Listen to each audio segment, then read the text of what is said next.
ஓம் ஸ்ரீ பிரித்யங்கரா தேவியே போற்றி போற்றி. நல்லதே நினைப்போம், நல்லதே நடக்கும். சக்தி பிரித்யங்கரா குழந்தைகளுக்கு இந்த தாயின் ஆசீர்வாதம் என்றுமே முழுமையாக கிடைக்கட்டும். அன்பு பிள்ளையே, இன்று இந்த தாயானவள் உனக்கு ஒரு சத்திய வாக்கினை கொண்டு வந்திருக்கின்றேன்.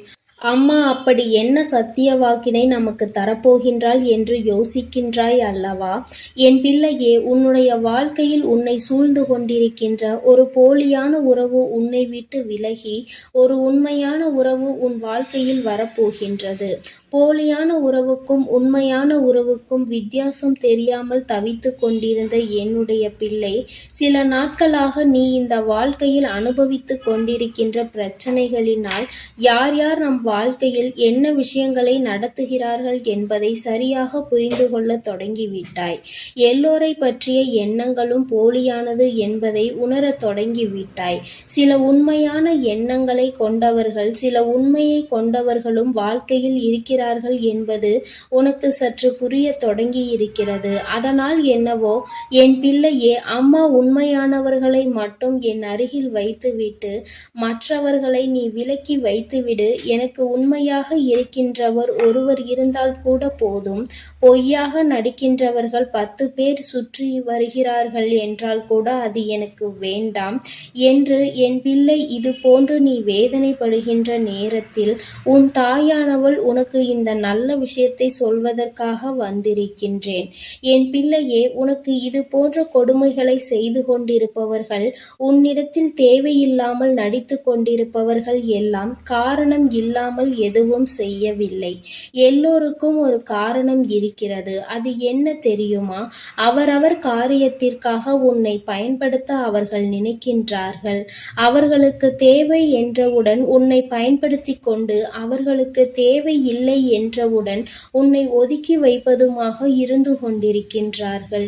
இப்படி அவர்கள் தன்னுடைய சுயநலத்திற்காக தான் உன்னை பயன்படுத்துகிறார்கள் என்பது உனக்கு தெரிய வரும் பொழுது இந்த வாழ்க்கையில் பாதி தூரத்தை நீ கடந்து வந்து விட்டாய். என் தங்கமே, இப்படி ஒவ்வொரு நாளும் இந்த வாழ்க்கையில் நீ கடந்து வருகின்ற பாதைகள் எல்லாமே இது போன்ற போலிகளை தாண்டி வரும் பொழுது உன்னுடைய மனது படுகின்ற பாடு என்னவென்பதை உன் தாயானவள் நான் நன்கு அறிவேன். என் பிள்ளையே, எத்தனைதான் விஷயங்களை நீ உன்னுடைய மன தைரியத்தை இழக்காமல் இருந்தாலும் இது போன்ற உடன் இருந்து கொண்டு நல்லவர்களைப் போல பேசிவிட்டு அதன் பிறகு தன்னை வாழ்க்கையில் கெட்டவர்களாக சித்தரிப்பவர்கள் ஏராளம். அவர்கள் நினைக்கிறார்கள், நாம் என்ன வேண்டுமானாலும் இவர்கள் வாழ்க்கையில் செய்துவிடலாம், இவர்கள் நம்மை ஏற்றுக்கொள்வார்கள் என்று. தன்னை கெட்டவன் என்று எப்பொழுது வெளியில் தெரிகின்றதோ அப்பொழுது அவர்கள் ஆடுகின்ற நாடகம் அப்படியே வெளியில் வந்துவிடும்.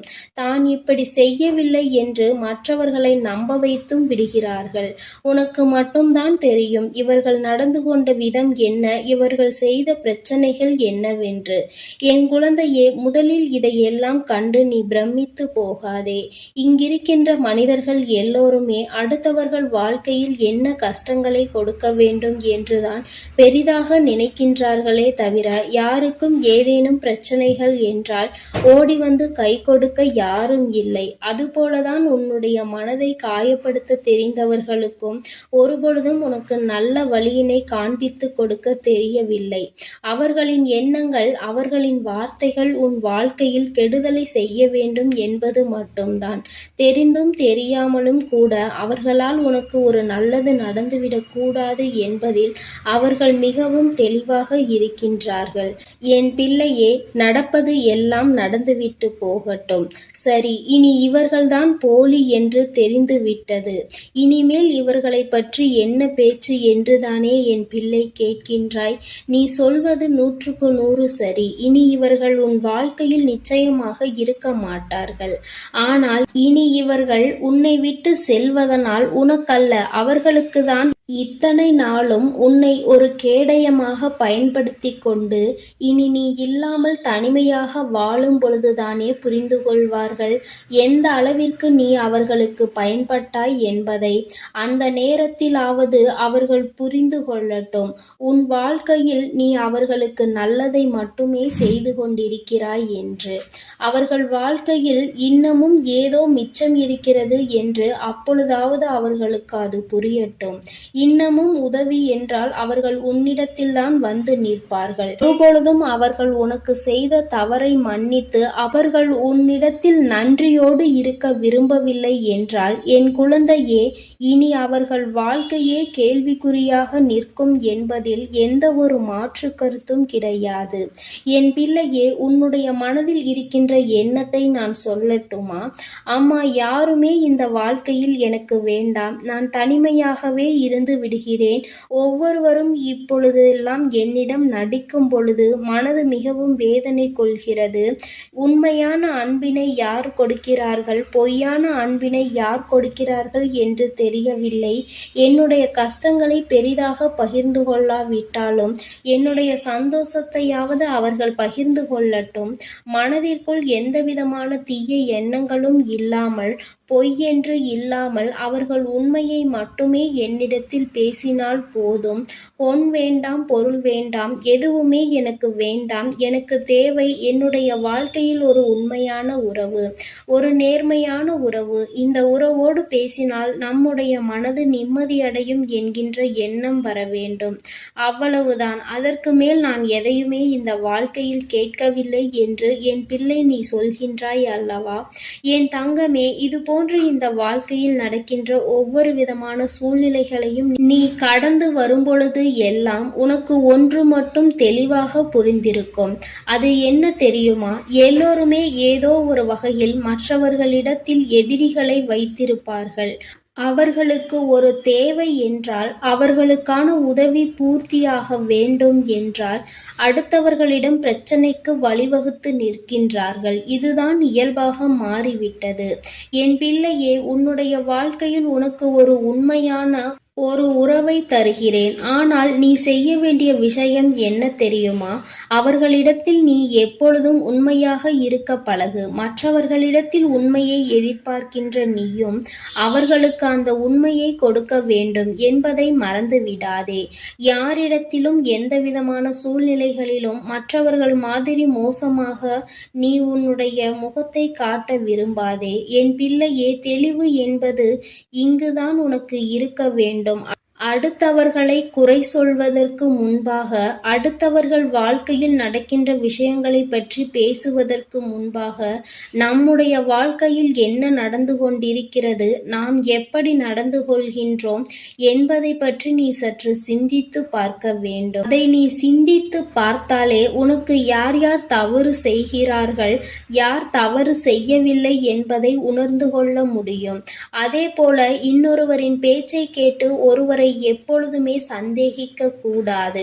உண்மை என்னவென்பதை புரிந்து கொள்ள நீ முயற்சி செய்ய வேண்டும் என்றுதான் உன் அம்மா உன்னிடத்தில் சொல்கின்றேன். என் பிள்ளையே, இந்த தாயானவள் உனக்கு இன்று கொண்டு வந்திருக்கின்ற இந்த வாக்கில் நீ தெளிவு பெற வேண்டிய விஷயம் ஒன்றே ஒன்று மட்டும்தான் இருக்கிறது. அது என்ன தெரியுமா? நீ எப்பொழுதெல்லாம் இந்த வாழ்க்கையில் மற்றவர்களிடத்தில் நேர்மையை எதிர்பார்க்கின்றாயோ, அதற்கு ஒரு நொடி முன்பாக உன்னிடத்தில் அது இருக்கிறதா என்பதை நீ சோதித்துக்கொள். அடுத்தவர்களை குறை சொல்வதற்கு முன்பாக உன்னிடத்தில் ஏதேனும் குறை இருக்கிறதா என்று ஒரு நொடி சிந்தித்து பார். இப்படி எல்லாவற்றிற்கும் மேலாக இந்த வாழ்க்கையில் உனக்கு நடப்பது எல்லாம் சரியாகத்தான் நடக்கப் போகிறது என்பதை நீ புரிந்து கொண்டு அதற்கு ஏற்றாற்போல நல்லபடியாக நீயும் உன்னுடைய வாழ்க்கையை வாழ வேண்டும். அப்பொழுது உனக்கு எல்லாமே நல்லபடியாக மாறிவிடும். நீ நினைத்தது போல இந்த வாழ்க்கை எதிர்பார்ப்புகளை குறைத்து, ஆசைகளை குறைத்துக்கொள். மற்றவை எல்லாமே தானாக உன்னை வந்து சேர்ந்துவிடும் என்பதை நீ உணர்ந்து கொள்வாய். என் தங்கமே, உன் தாயானவள் உன்னை நெருங்கும் நேரம் இனி உன் வாழ்க்கை என்றுமே சந்தோஷமாக மட்டுமே இருக்கும். என் அன்பு பிள்ளைக்கு இந்த தாயானவளினுடைய ஆசீர்வாதங்கள் எப்பொழுதும் முழுமையாக இருந்து கொண்டே இருக்கும். என் தங்கமே, அதனால் நீ எதற்காகவும் கலங்காதே, எதை நினைத்தும் வருந்தாதே. நீ நல்லதையே நினைத்தால் உன் வாழ்வில் எல்லாம் உனக்கு நல்லதாக மட்டுமே நடக்கும். ஓம் ஸ்ரீ வராகி தாயே போற்றி போற்றி. ஓம் ஸ்ரீ வராகி தாயே போற்றி போற்றி. என் அன்பு குழந்தைக்கு இந்த சக்தி பிரித்யங்கராவின் அன்பும் ஆசீர்வாதமும் முழுவதுமாக கிடைக்கும். ஓம் ஸ்ரீ பிரித்யங்கரா